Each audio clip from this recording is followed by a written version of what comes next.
Hi. From time to time on these Doc Tom Talks, I'm going to read a little poetry, maybe song lyrics I've written that I think are possibly appropriate. So this is one of those times, and this poem is called This Is Who I Am.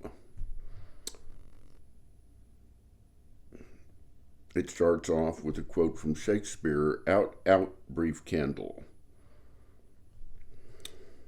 Or, a fart in a hurricane. Or, the finite in the infinite.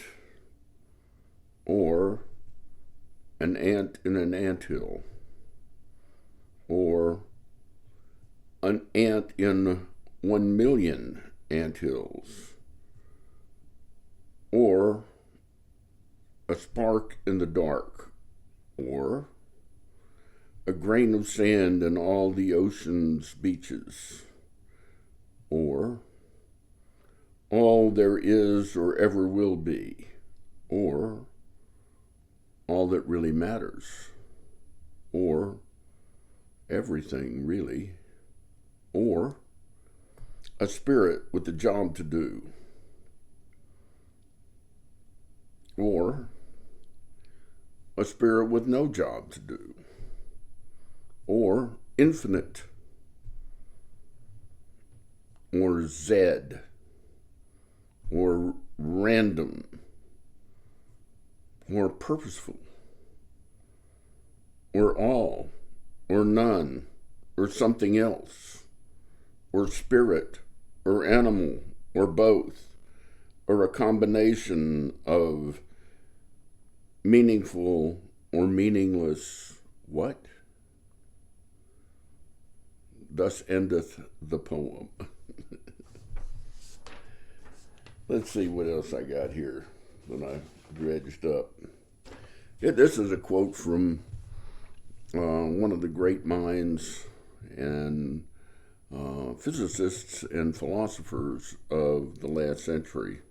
The guy, Albert Einstein. And this is a quote. I wish I'd written it. I'm glad he did. A human being is a part of a whole, called by us the universe, a part limited in time and space. He, and I'd slash she, just because it's appropriate now, he experiences himself, his thoughts and feelings as something separated from the rest, a kind of optical delusion of his consciousness. This delusion is a kind of prison for us, restricting us to our personal desires and to affection for a few persons nearest to us.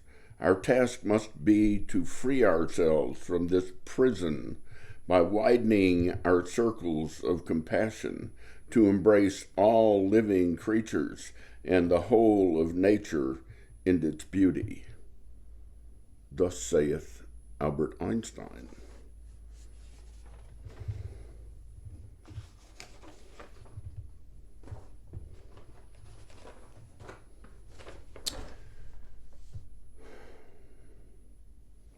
This is another poem of mine.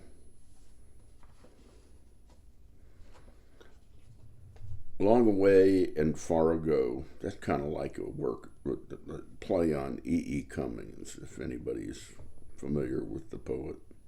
Long away and far ago, there lay a land that you may know, or maybe not, or not so well, was near to heaven, not far from hell.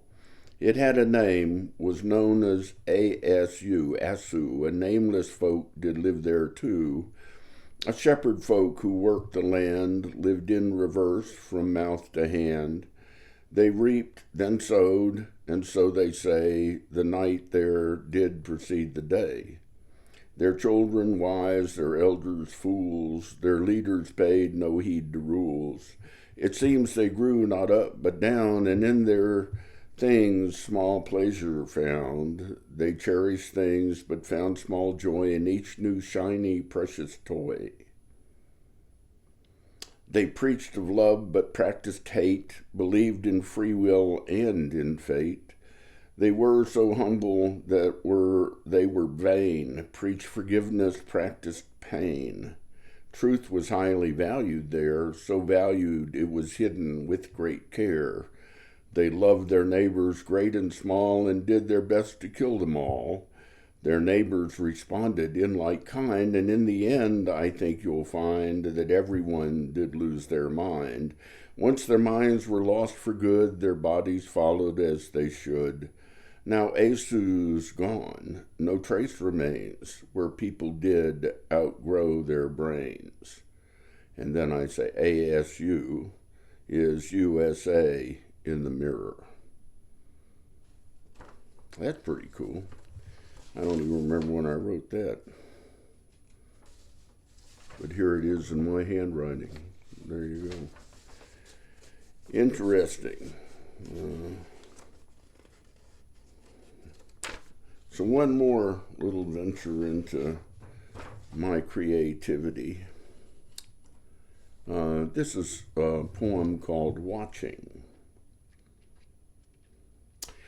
Watching as the wall approaches from the windows of the hell-bound train, watching as the shadows lengthen as night descends within my brain, watching as those around me close their eyes to truth and pain, the pain of others alive and slain, watching as the darkness deepens, knowing I write these words in vain, watching as the oceans warm, as the coral dies and bleaches, as the tides erase the beaches, as the glaciers turn to water, as the tundra turns to methane, as the planet is subdued by psychopaths still unpursued. Watching as my fellow men and women, I must confess, live in the moment, deny the mess we've made and still are making, the price we've paid, the toll we're taking, deny the brotherhood of man, deny the truth, because we can. Deny the pain of others we cannot see, deny their value, don't hear their plea, deny that we are but a part of nature, deny our responsibility to all who live here in the present, to all who are yet unborn. We close our eyes, our ears, our hearts, our minds, we turn away with scorn. The piper came and did his job. We failed to pay him for his song. Now the piper calls us all. The day was short. The night is long. Watching has become our lot, the lot of those who still can see. The fate of those with open eyes is that we are condemned to see the truth and understand that mankind's fate's not in our hand. Our eyes taped open, our hands are bound. We cry out our warning. They heard no sound. Caring is something only humans do, and those who seem to care are few. Well, that's the end of my little poetic venture for this evening. I hope it reaches some ears and, more importantly, some hearts. Life is short, eternity is long.